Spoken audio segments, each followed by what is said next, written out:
Hello, hello, hello, hello, everyone. Welcome to another Indiaspora Community Conversation in conjunction with Sree's global COVID-19 show. My name is Sree Srinivasan, and it's my honor to co-host this session that we do once a month with our friends at Indiaspora. Tonight, we have a very special program as we talk with poets and authors that are part of the Indiaspora family. We have a wonderful collection of speakers for you today and an amazing co-host in Dr. Priya Natarajan, astrophysicist at Yale and the author of Mapping the Heavens. You will meet her in just a minute, and then you will meet our entire group of speakers. Hi, everyone. I'm Sree, and I'm the Marshall Loeb Visiting Professor of Digital Innovation at Stony Brook School of Journalism and the co-founder of Digimentors, a social, digital, and virtual events consulting company. You can see this is what happens when you are at home. It's fun to have everybody in whatever's happening in the home shows up on screen as well. Thank you for being here. We're live right now on Facebook, on Twitter, on YouTube, and on LinkedIn. And we're live right now on the social channels of Scroll.in and Scroll Global. And we're delighted to partner with them as well as Indiaspora for this series.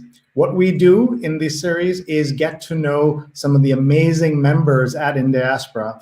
Indiaspora is an organization that I've had the honor of being a part of for many years. It was founded by M.R. Rangaswamy, one of the leading lights of the Indian American community. He's based out in San Francisco, and he's normally here on the show with us today, but just an example of his generosity and his interest in shining a light on as many people as possible. He has asked Priya, who's on the board of Indiaspora, to join me as my co-host today. So let me bring her on, and then we will talk for a little bit, and then we'll talk about the world of arts and poetry and of books.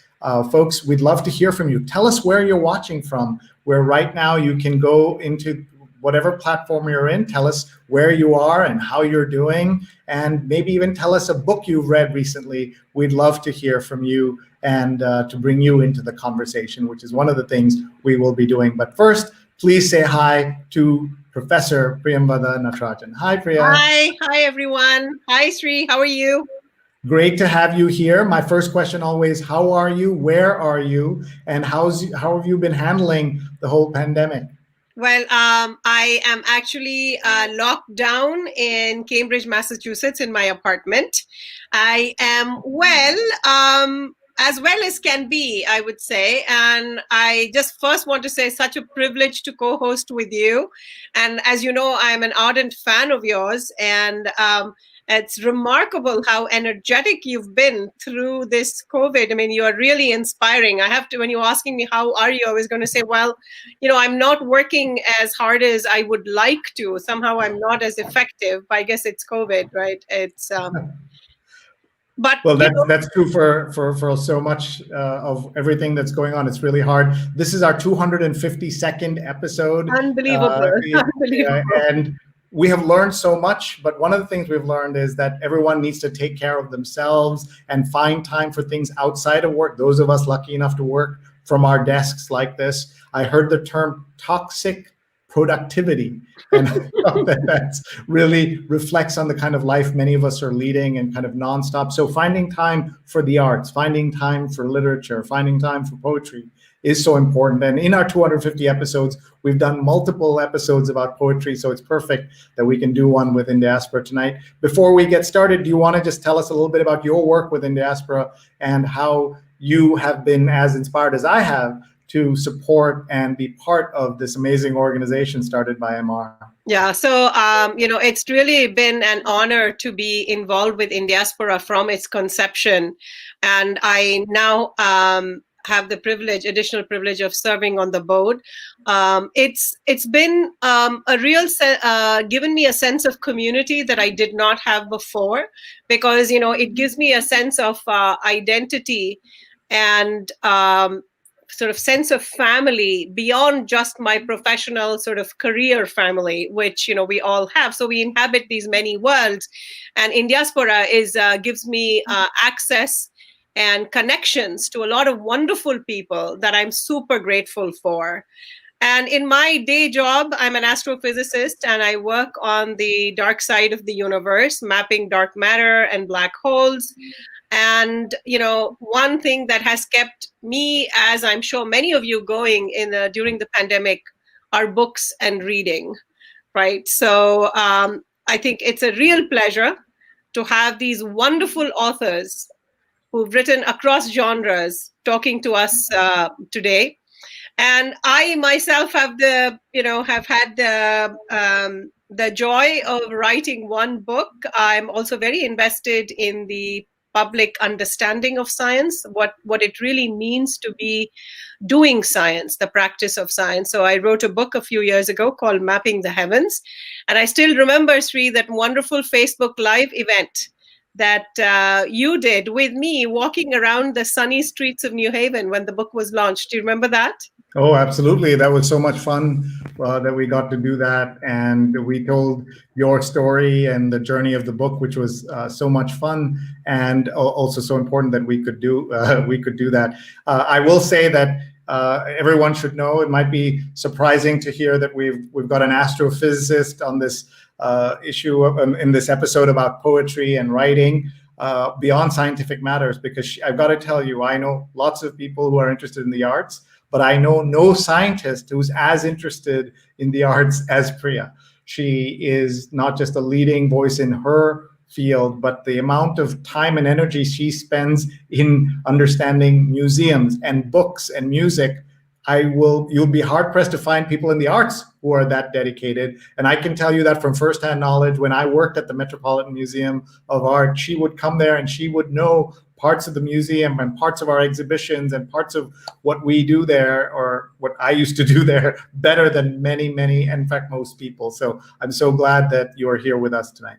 Yep, you're so kind to sort of have outed all my obsessions. I'm obsessed with art for sure, modern art.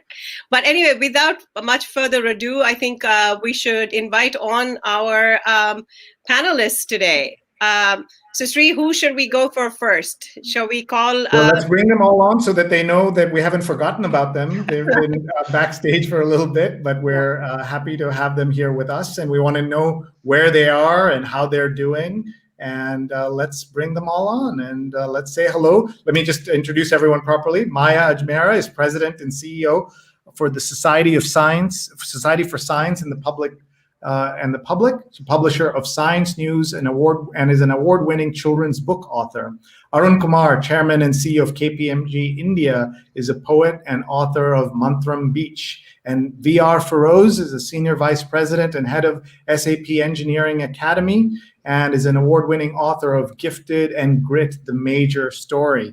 So we have folks here who are all authors except me. I'm here just to watch and hear from all of them. So please welcome Maya, Arun, and Feroz. Hi, everybody. Hi. Hi. Thank you so much for being here. We are honored to have you here with us tonight. And let's start with Maya. If you can just tell us where you are and how you're doing, and then we'll go to the others. And then I know Priya has some questions for each of you. So go ahead, Maya. Hi, I'm in Washington, D.C. And, it's an interesting time. We're doing fine as a family. We're blessed that we're healthy and doing well and adjusting well. As leading the Society for Science in the Public, I say that science has never been more important than it is today. And I take great pride in the fact that I'm leading a major scientific institution in Washington, D.C., as well as being a children's book author. That is awesome. And how you juggle that is one of the things we will learn. And you're on Twitter at Maya Ajmera. And I will just remind everyone that we are live on all these platforms. Please share with your friends and family. Tag them right now and they can watch live, or they can watch us later on Facebook, on Twitter, on YouTube, and on LinkedIn. I hope our guests have had a chance to do that as well. Let's go to Arun with the same question. How are you? Where are you, Arun? Well, I'm actually in a little town called Warner Robins, which is a couple of hours south of Atlanta, Georgia. Now, I'm just thinking about Priya. Priya, you said you were holed up in an apartment in Cambridge, Massachusetts. But as you study astrophysics and the stars, it's an interesting irony that you're studying the dark side of matter, holed up in an apartment. Yes. Yeah, thank you, Arun, and thank you for being here. But otherwise, you are based in India. I'm based in Mumbai. Yeah, and so it's great to have you here and have you with us. So let's now go to Feroz. VR Feroz is with us as well. Go ahead, VR. Hi, such a pleasure to be here. I'm based in the Bay Area. I live in Cupertino. And I can tell you the best part of the pandemic has been that my wife used to call me an absentee father.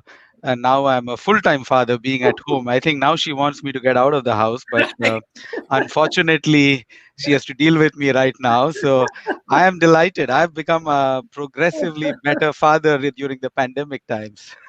That's funny. You have, I believe, an 11-year-old? Yes, I have an 11-year-old son who's on the autism spectrum. So, it feels good to be hands-on now, and I'm actually realizing what it is to be, having a special needs child at home. So, I'm actually enjoying this time right now.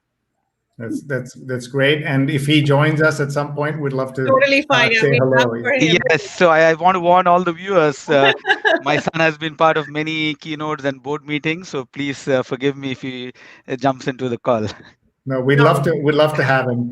Priya, over to you to lead some of the questions. So I guess all parents are. It would be fair to say captive at the moment with their children and their spouses. So I hope everyone's managing to stay happy, sane, and managing to entertain each other. Right? Yes. I will and grandchildren as well. And grandchildren, yes. So I wanted to first point out, if all of you viewers if it had just passed you by, notice that all our authors and poets today, writing is a passion for them, and they are all sort of CEOs of major organizations. So, their day job and their passion for writing are sort of two different things. So I want to start off with the first question to Maya. So Maya, I was looking at some of your books. What an impressive set of books.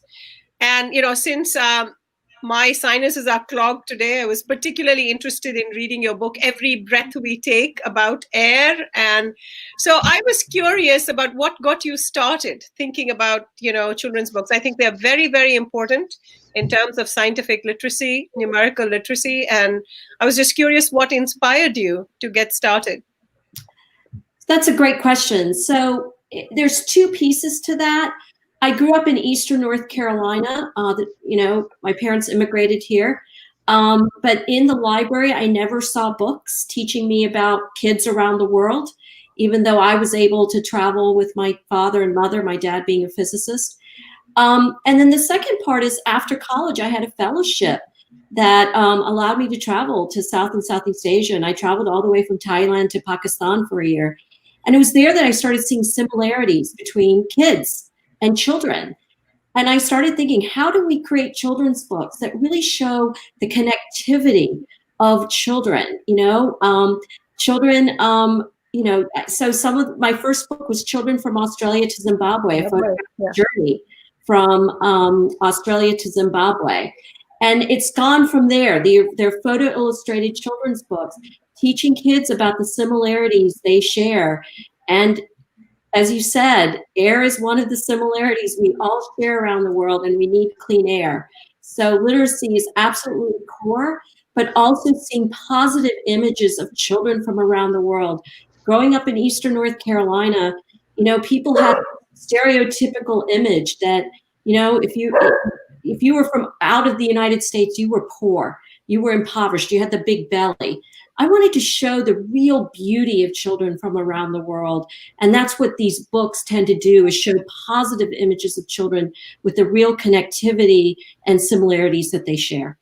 Yeah, I think that's what is really exemplary, showing the sort of universality of the joy of being a child, no matter if you're wealthy or poor or whatever, right? That as a child, your life is just full of exploration, curiosity, and happiness. So it's been just wonderful. And I also love the fact that you kind of sneak in sort of teaching sort of what are important and interesting concepts. Just kind of you're planting the seed. So that's been sort of really, really fascinating. I guess you decided, how did you decide on this age group? So I started at the age when you think about the studies that have been done from early childhood development to about 8 to 9 years old, you start developing your ideas about people, and especially at the 0 to 3 level. So I started with board books, ones that babies can eat and throw. And there's a whole slew of them called Global Babies, Global Baby Boys, Global Baby Girls. And then I started one with 5 to 8-year-olds. And those are, for early readers, Be My Neighbor, To Be a Kid. This is one of my favorites with 2 Indian kids, Back to School. Back to School. I have a copy of that, which I love. This one is another one, To Be an Artist. So I have found great joy in doing these books. And I think the market has said something about it. They're in schools and libraries throughout this country. And we have over 5 million readers of these children's books. Sree, did you have anything you wanted to particularly ask Maya before we move on? I just wanted to say that the range of books is amazing, and Incredible. And what is so nice is that you have tackled issues that are important for children and their parents to understand. Thank you. They're fun. They keep me sane, actually, with my day job being so intense. This is the piece of my work that I just find great joy and actually just sanity, frankly. Right.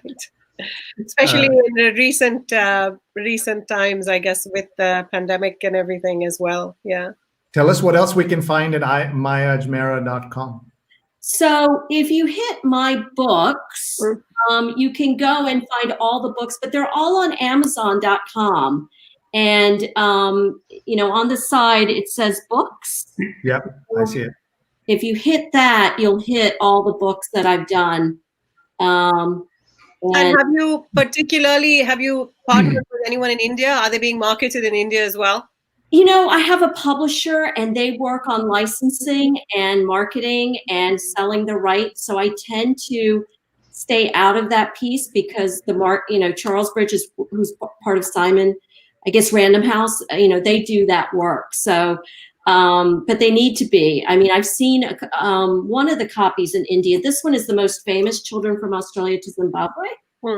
And that one I've seen in India. But, I had made this for children in this country, honestly. I wanted to make sure that children thought of themselves as global citizens and that they could travel around the world and visit children from around the world through books. Especially given the kind of geographical insulation that American kids and American schools encourage so much. Right? That's right. Yeah. So I wanted to now move on to Feroz, and I wanted to ask you the same question. It's very impressive, the books that you have written, grit, and in particular, the fact that, there's a lot of activism that has gone on with the stories that you have chosen to tell. And I was curious, what inspired you? It's wonderful work to see, to do something about inclusion, in particular for people who are differently abled, and bring out awareness. So I was curious, what motivated you to sort of get started on it? Did the activism interest in the cause actually lead you to write the book, or did it go the other way, or was it sort of symbiotic? I think it was, one thing led to the other, Priya. I mean, it all started when my son was diagnosed with autism. This was almost 10 years back in 2010. I was heading SAP in India then, so I was based in Bangalore. I was the managing director of SAP Labs, and I thought I had like the perfect life, right? I was heading SAP, had married my college sweetheart, and then, of course, my son was diagnosed with autism, and I went into depression and really didn't know what to do with life at that point in time.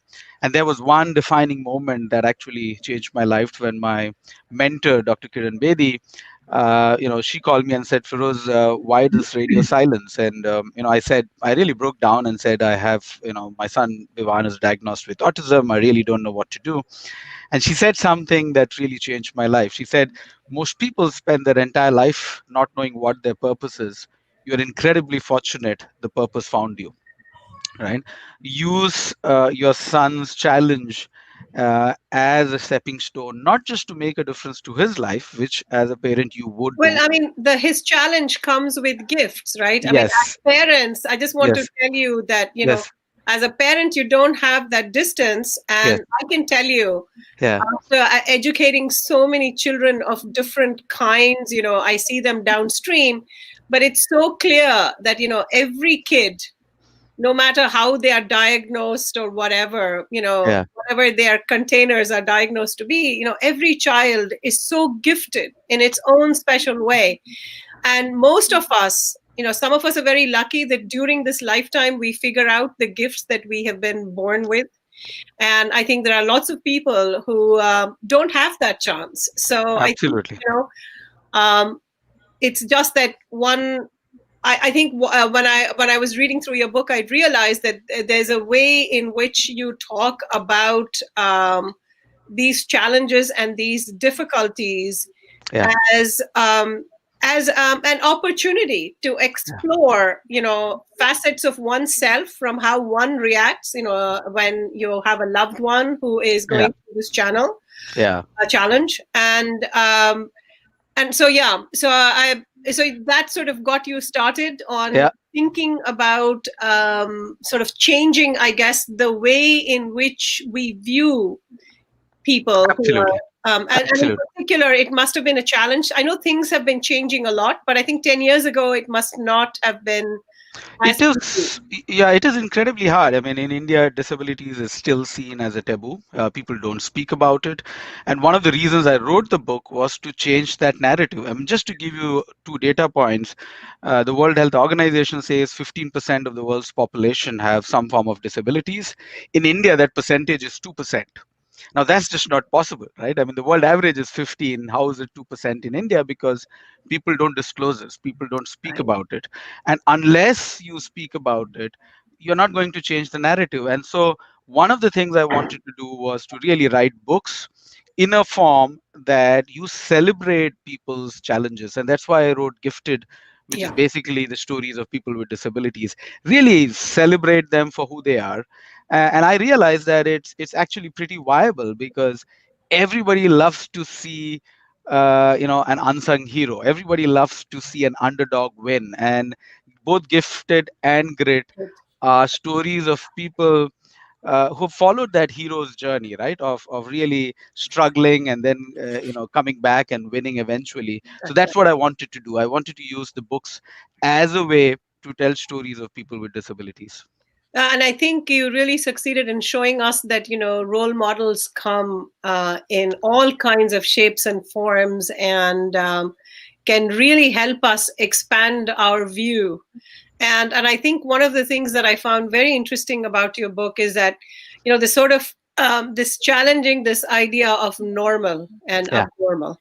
yeah, I mean, these are all definitions that we have come up with. There's nothing sort of, unchangeable about these definitions. And they are not very useful at all. absolutely, They're absolutely. completely pointless to have these kinds of distinctions. And so I think that, you've done a lot, both in your activism, right? I noticed aside from the books, you're really delved into the activism of trying to make a difference at the policy level. Yeah. Do you want to talk to us a little bit about?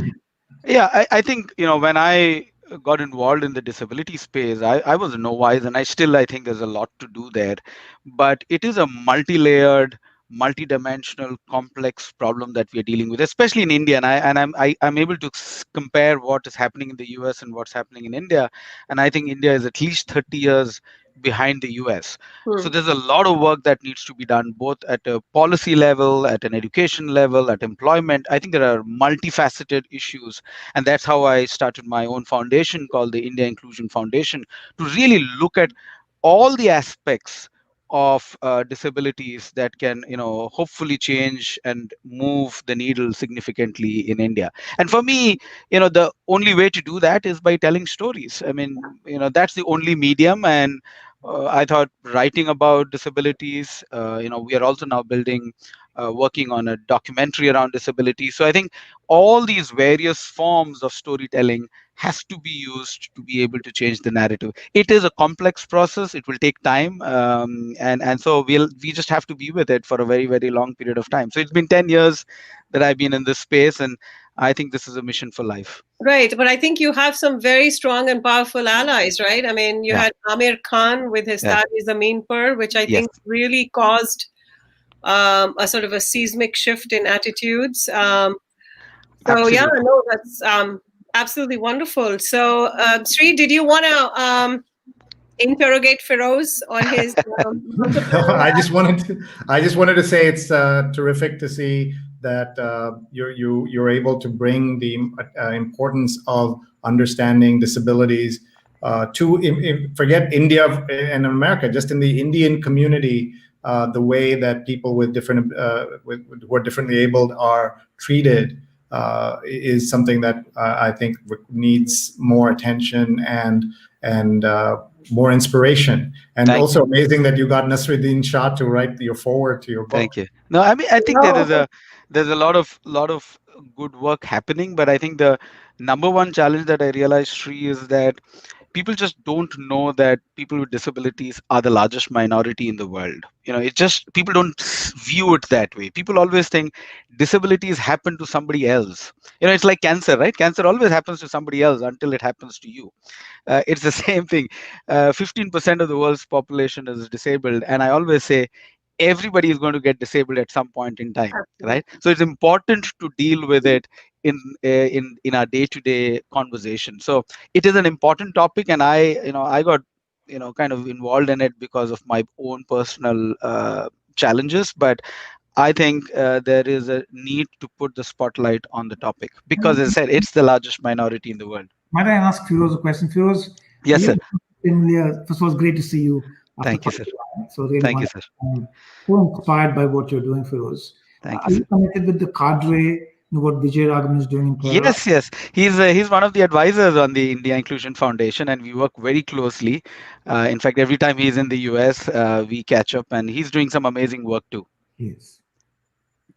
That's great. Just before we go to Arun and Priya's questions for Arun, I just want to tell everyone that we're live right now on Facebook, on Twitter, on YouTube, and on LinkedIn, and we have comments coming in from everywhere. So we'd love to just take a look. And Jonathan Borstein is watching from the East Village, where he has watched every one of our Indiaspora episodes and every one of my episodes these last many months. Pradnya is watching from Silver Spring, Maryland.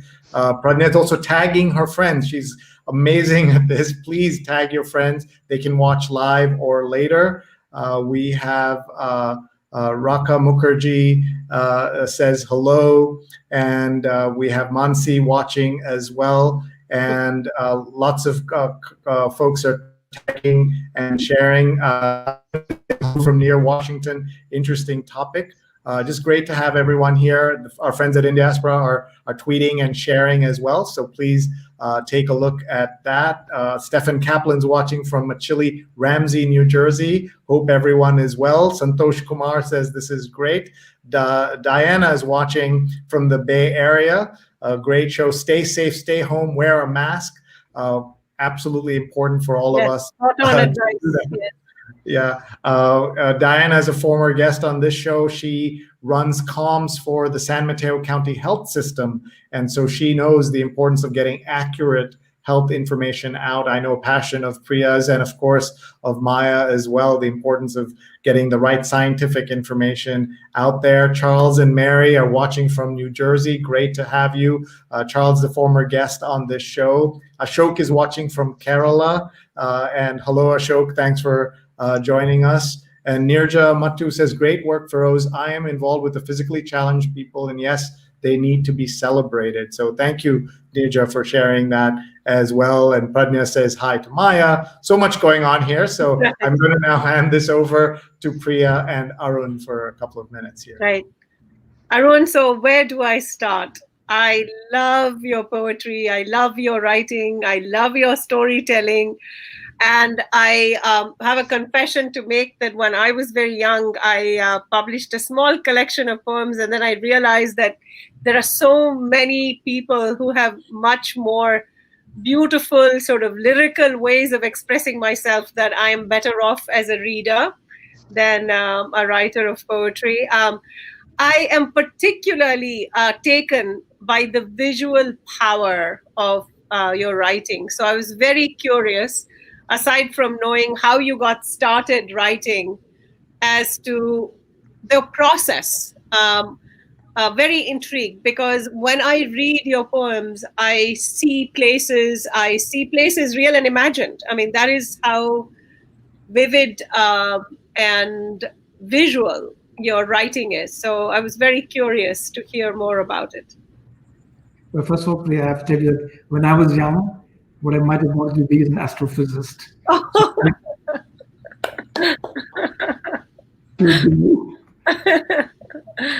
That's fab. So my poetry, I got interested in poetry when I was very young because my father was quite interested in poetry. And we had a couple of volumes of poetry at home. And I think they were well thumbed through and underlined by him. And that's how I grew up learning about poetry. He also liked to write, though he never published. But what I learned from him was the value of felicitous expression, finding the right word, using minimal words, using perhaps unusual words, but simple words. Right. So those are things I picked up from him. Right. So there's a verbal economy in your style as well. And I like to use mostly simple words. I don't really look for the fancy word. But if the fancy word is appropriate, so be it. So that's what I learned from him. Later, when I was in school, I had a teacher who read poetry very well. And so, the fact that poetry is to be listened to struck me. I got more interested in that fashion. So I've been writing for a while. And I published my first book. It's called Plain Truths, which, if you can say it, this was published in 2010. And you can see how prolific I am. It took me another 10 years to come out with my... Yes, this is a new book, Mantram Beach. Right. So I write, throughout. I don't have a particular time for writing. I write when things occur to me, when the idea occurs to me, and I'm in a situation that sparks a thought or an image. That's when I write. And I usually get 70% of the product then. The other 30% takes a fair amount of work. So I think of the creation of a poem as someone throwing you a ball, for example, and you catch it, and you got to keep polishing it up until you feel it's right to be served up to a reader. So it takes. For me, I work on my poems quite a bit for a long period of time. It's not a continuous amount of work. I work on it from time to time. A new idea occurs to me. And then I was curious. So as a child, were you the kind of child that memorized poems and recited them to yourself? Or, that was a tradition, right? In schools, for example, I remember, having to memorize Ozymandias. I mean, all kinds of Shelley and Keats but that is no longer a thing. I mean, I loved that mental exercise for what it was. No, I'm a big believer that you must read and you don't have to memorize, but you should absorb them. For instance, just a little before the show, I was reading to my grandchildren who are 6 and 3.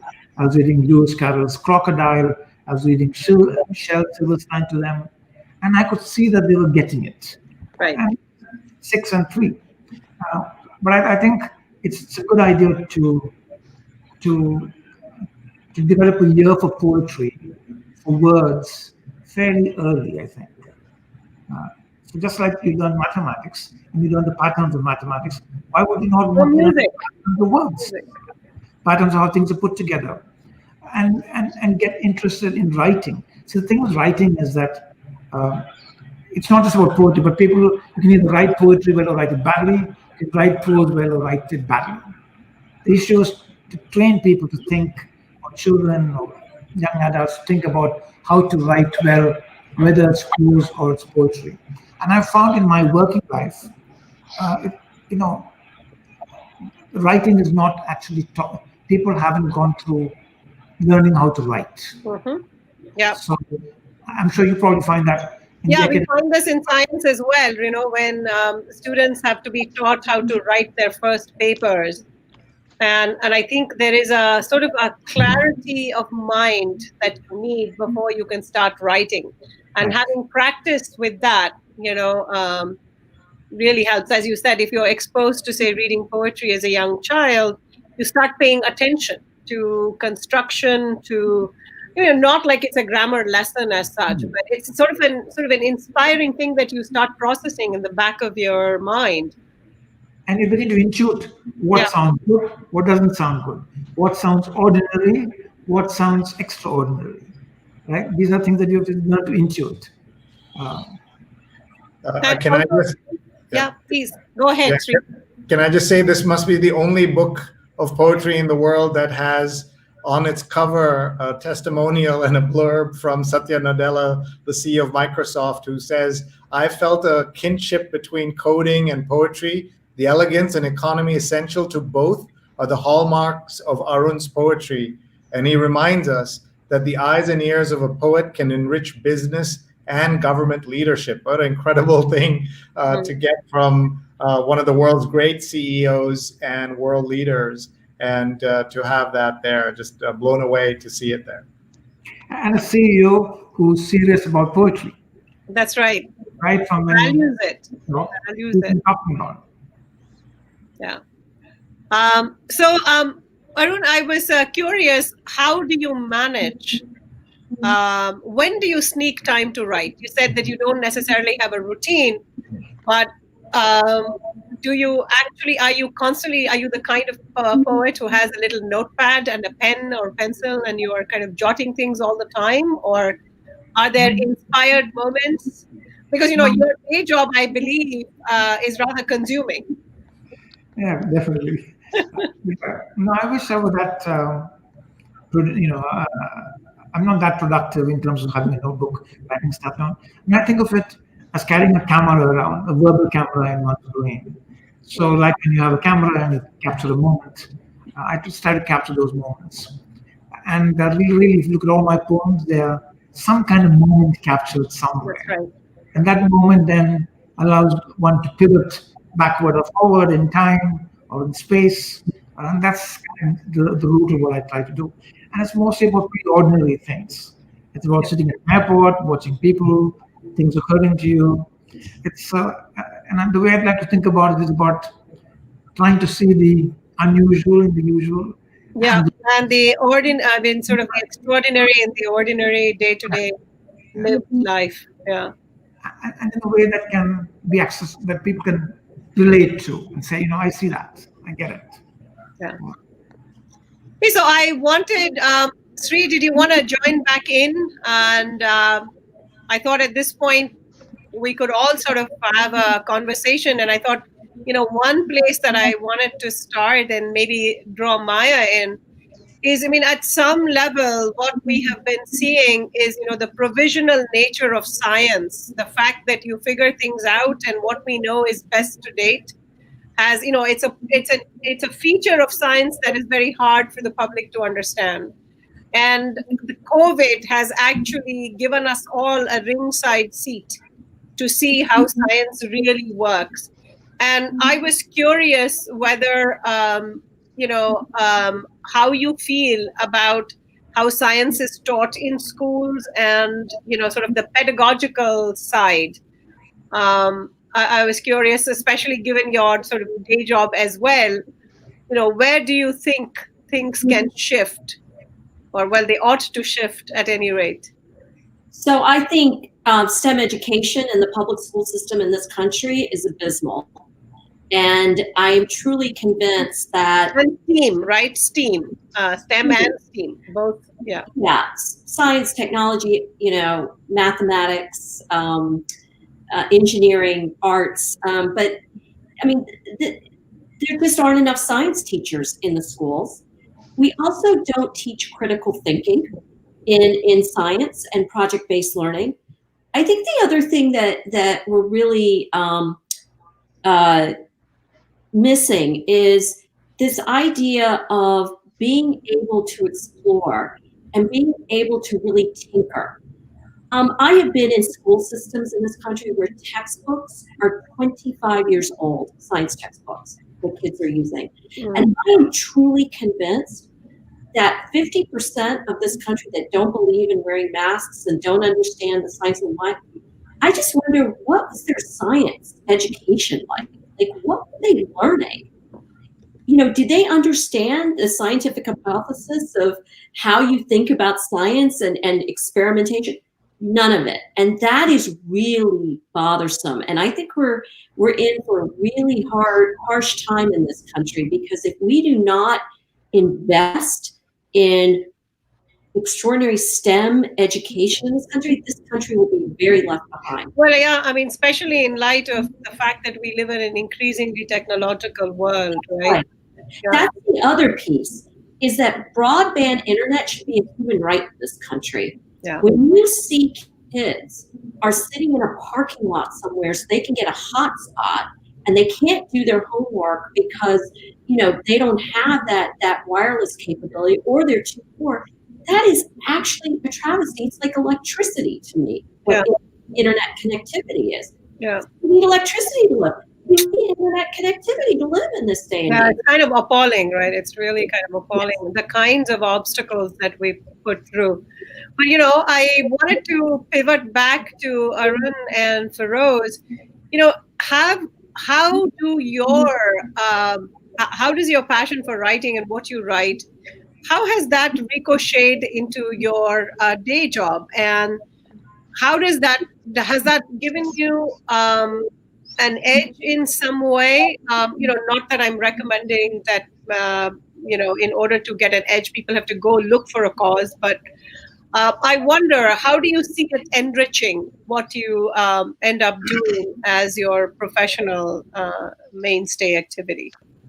Priya, I think I'm an accidental engineer to start with. I actually grew up in West Bengal, which was full of art and literature and culture. The only thing was my father was in the railways, and I spent 10 years in Kharagpur, and so IIT Kharagpur was in my backyard. So I was always told the only way to survive is to go to IIT. So my brother went to IIT. I tried twice. I didn't get through. But eventually I got through NIT, which wasn't bad. But I think I'm just an accidental engineer. I should have been a writer or something else as a full-time. But I can't complain. What I see is that writing is such an integral part of fully lived life, writing and reading both together.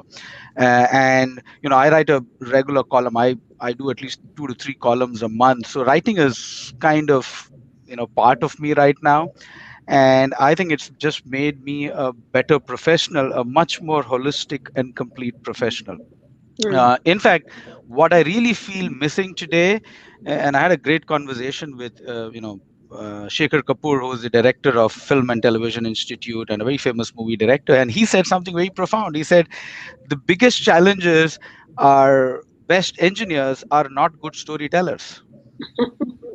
And he said, I wish that IITs have proper writing courses, because at the end of the day, it doesn't matter how good you are. You have to sell your story, right? Well, you have to express yourself. You have to express yourself. Absolutely. And so for me, being able to express myself in my writings has actually helped me in my professional life, even though, as I said, it's completely unintentional. That's not why I write. I write because I love to write. Yeah. And Arun, so you have had a variety of positions in the corporate world, in government, in policy. And I was curious, how this sensibility that you have in your poetry, how does that inform and impact what you do? I think to the extent that one is, an integral person, how you see things will impact what one does at work. So I don't know if I can make an illustration. It's difficult to do that. But what I can say is I'm sensitive to good writing. I do want to make sure that things are expressed well, even in a non-poetic situation. And in fact, my next book is not a book of poetry. It's going to be a book about global trade, which will come out sometime in early 2021. So I think there are different things, there are different aspects to writing, and it's always really difficult to make a linear connection between one and the other. But one thing I can say is that when I write, I try to write for people whom I might be working with, people who don't normally resort to reading poetry. When my first book came out 10 years ago, a very senior colleague of mine said, I'll never be found in the same room as anything to do with poetry. And I said, I'm writing for you. Right. You're exactly the person I'm writing for. And he came to my launch in New York, and we remained friends, so obviously it worked. So I tried to bridge by remembering. Because there is a barrier. There's a barrier for poetry in particular, right? I mean, it's almost like you have to it's an acquired taste for a lot of people. Unlike fiction, reading fiction, there's so many genres and people sort of find their niche that they enjoy. You're absolutely right that there is sort of a barrier to entry for enjoying poetry. It seems almost too highbrow and kind of inaccessible in a way. That's right. And how do I lower that barrier without losing the poetry aspect of it? That's right, without losing the lyricism. Hey, so Sree, did we want to open up to questions? Did you want to chime in and ask, are there things that come to mind? Sure. I just want to tell you that there's so much commentary and comments and questions coming online. I just want to point out some of those. Ashok says that while working in my organization, Keltron, and in Kerala, with a lot of people with disabilities, one of our employees won the best employee at the national level. So he's saying that in India, even some time back, there has been awareness of this. And Ashok has also gone and bought your book, Arun, and nice to see you today. You were his brother's classmate. He met you at a piano concert in Trivandrum, and after that, he's been in touch with you. So nice small world connection here.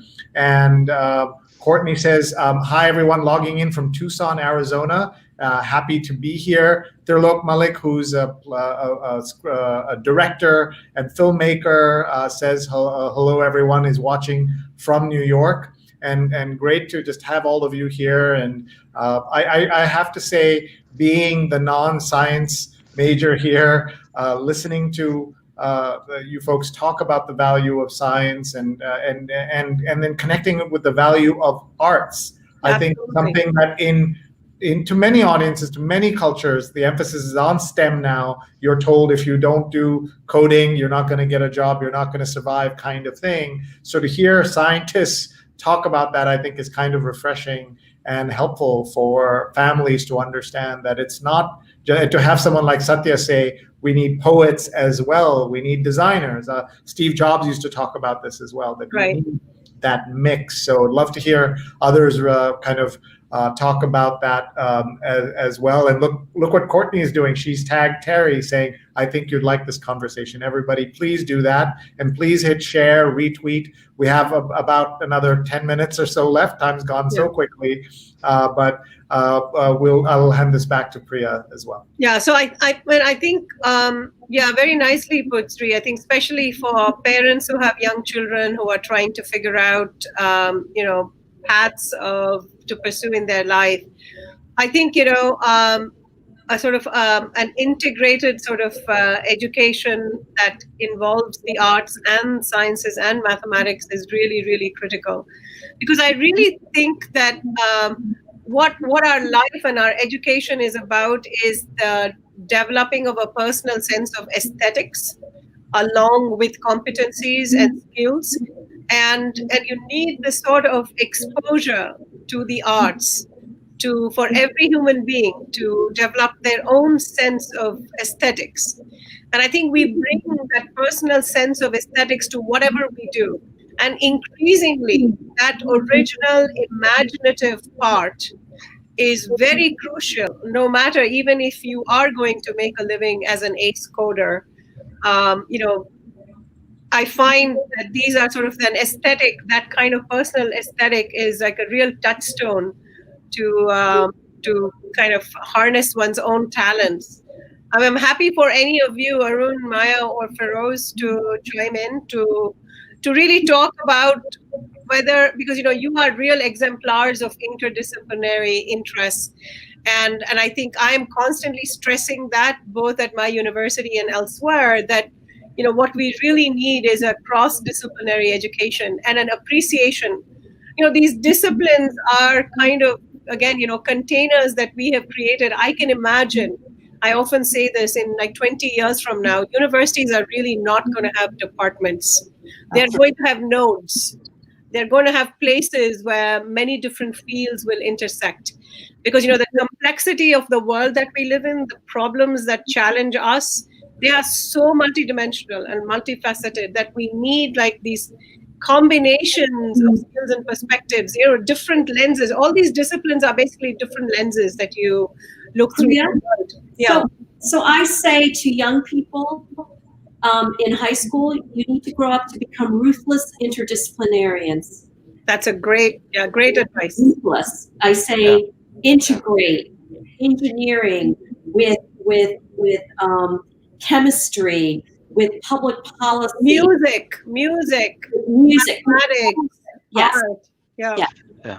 I think my take is, if you look for centuries, the greatest innovations have always happened at the intersection of science and humanities. I mean, we talk about Steve Jobs talking about it, but this has been happening for hundreds of years.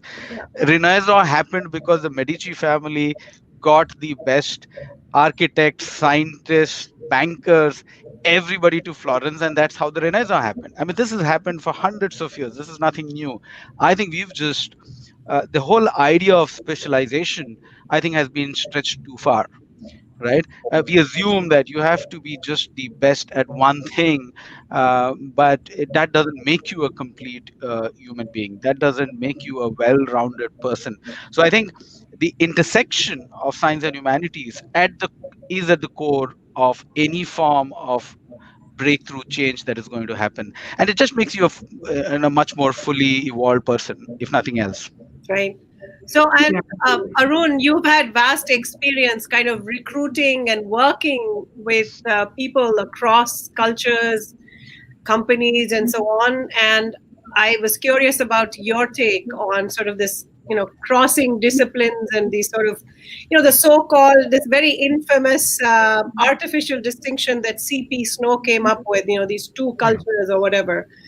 I think that has been a very destructive notion. I was curious, your experience, what have you found? Although Snow himself was not advocating. That's right. But, I would like to build on what Feroz said. It's not just the intersection, but a productive coexistence. I mean, for example, Leonardo da Vinci, was he an artist? He was an artist and an engineer. Thomas Jefferson was an architect, as well as the author of the Bill of Rights. So people can have skills in multiple areas that can coexist and will inform each one, will inform the other discipline. I think it was the case in the world until the super specialization came up. So when I look for people, I try to see whether people can think on their feet, whether they can think logically, whether they have curiosity about things that go beyond just their domain. So I really look for the ability to think and how curious they are. How curious are they about the world, about things that are not familiar to them in the normal course of their lives. So those are some of the things I look for when I recruit people. One thing that I have found is that just in terms of the cognitive part of the training, right?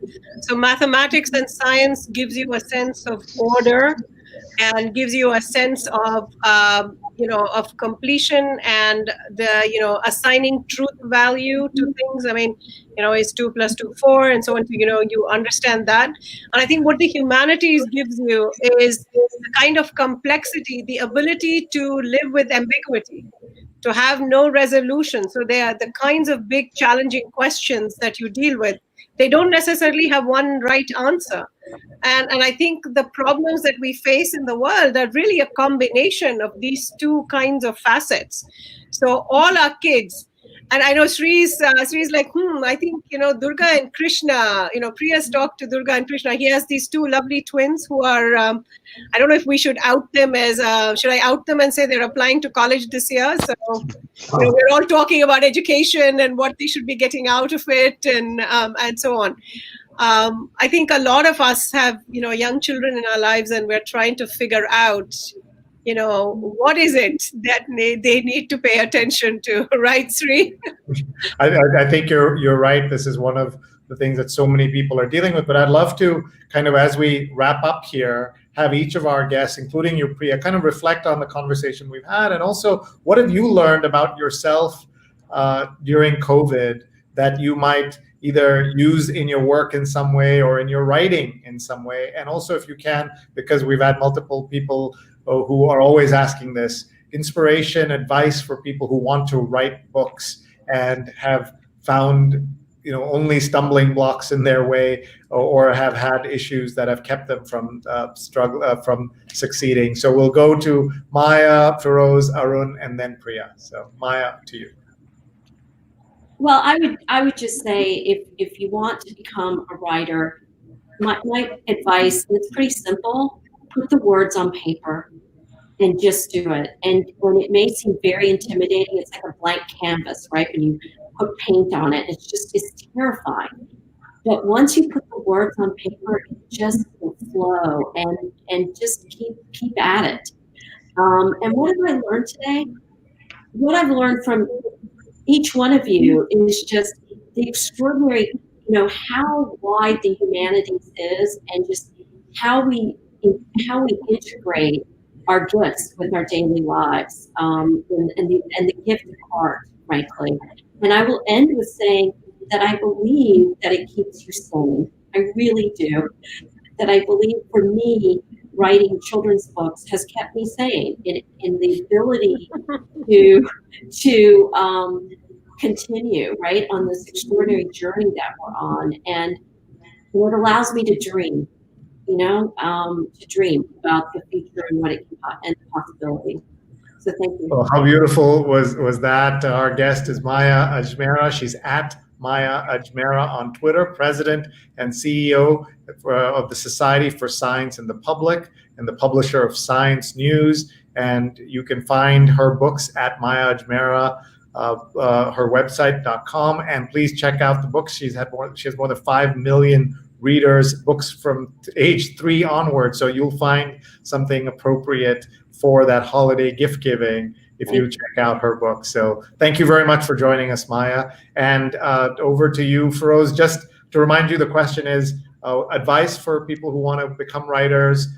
Reflect on today's conversation, please. And what have you learned about yourself during the pandemic? So, Sree, what I found is that I've actually written more during the pandemic than ever before, and the reason is pretty simple. It's because you have no distractions. You are locked up, and so you can focus and actually write. And so for me, the only way to become a writer is to write, and that's it. So you just have to put pen to paper and keep at it. So. That's how I've become a writer. I have no background in writing. I have no education. I just write, and I hope whatever I write resonates with the audience. One thing that I haven't been able to, and I think Arun sir has inspired me, is to get into poetry. I must confess, I haven't been a fan of that genre at all, but I hope I can get into poetry going forward. So that's my big takeaway from here. Of course, I have Arun sir's first book, but I'm looking forward to reading his next book as well. Thank you for Thank the you very opportunity.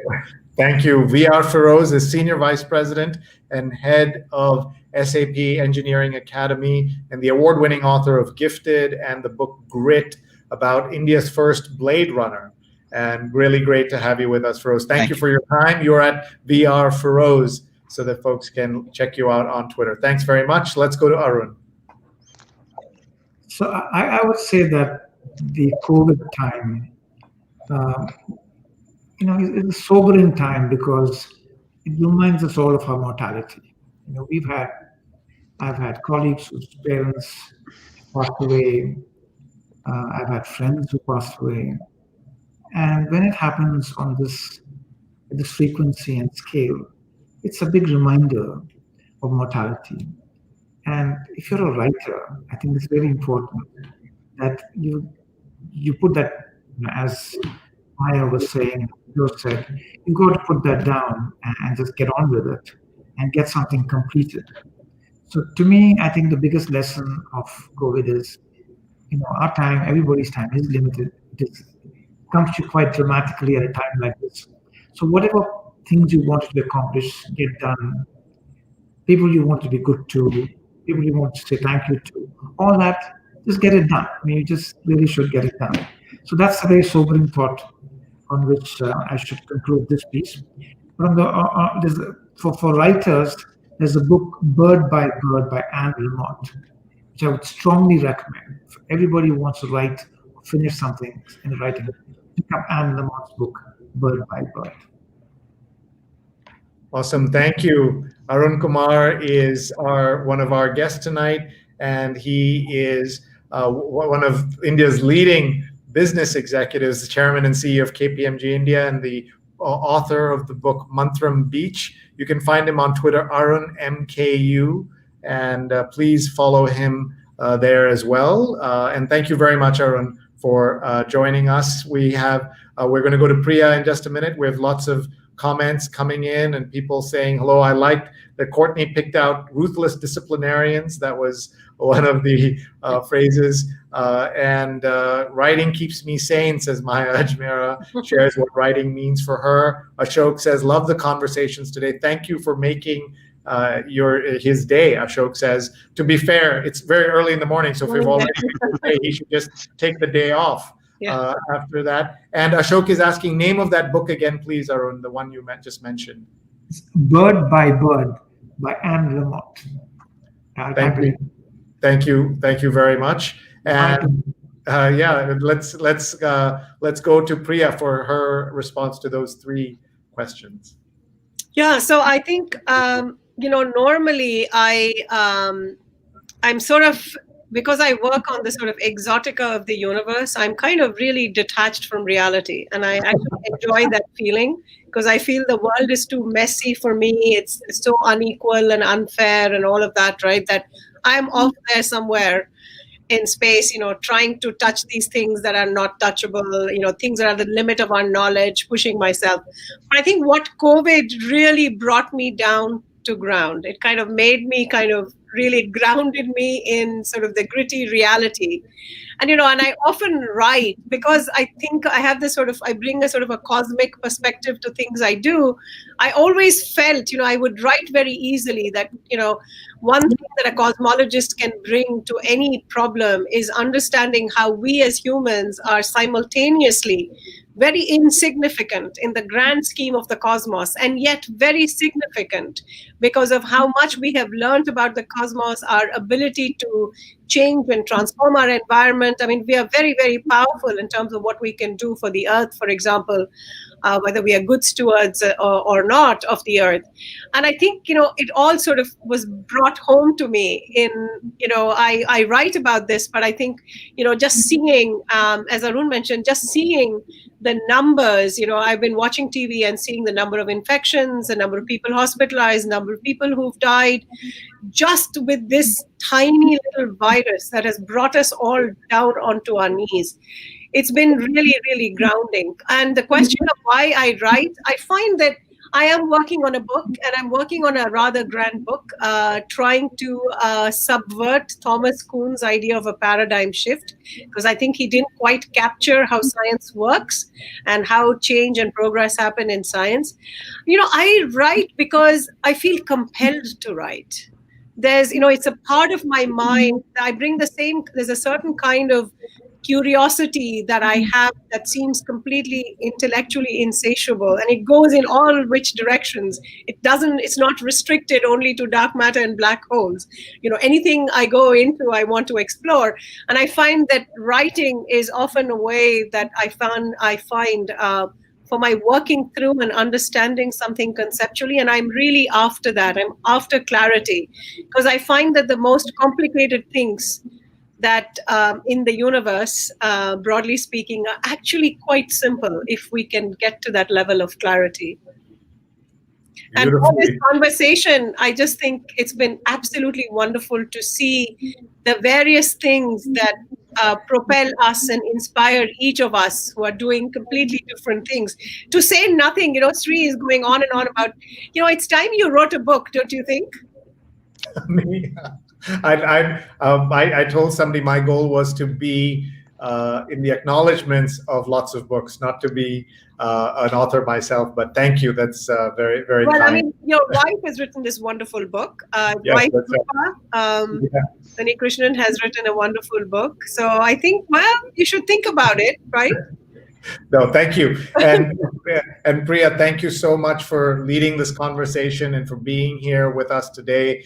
Thank you to the entire Indiaspora team for bringing us all together and giving us a chance to connect the worlds of arts and business and so many other aspects of what we do. And wish all of you the very best for the holiday season. Yes. And we hope everyone stays safe, socially distanced, wear a mask. Stay home if you can. Really important. I know Maya is giving us a thumbs up because she understands this so well in her day job. And you all are an inspiration to us. You take your regular work and then you've added this other dimension. It's so beautiful for all of us and very inspiring. So with that, we'll just put back on the card. I like to always put back on screen the introductory card so that people who missed it right at the beginning can just see again who our guests are: Maya Ajmera, Arun Kumar, VR Feroz, Priya Natarajan, and you can see all their work online. Please do connect with them. And Priya's Twitter handle is @SheerPriya, SheerPriya. Please follow her as well. And we're very grateful to all of you for being here with us today. This show will be available as soon as we're off the air. Right now, as soon as I say goodbye, it'll restart on all our channels, including on scroll.in and Scroll Global. So please check us out. And thank you very much, everybody. I just wanted to say thank you to everyone for joining. It's a real privilege. Yeah, bye. Take care. Courtney Thank says, you. love all this. Thank you. And Thank you. Jonathan says, great program. Thank you. Thank you. Thank you. Very, Bye. very much. Thank you. Thanks, everybody. Bye-bye.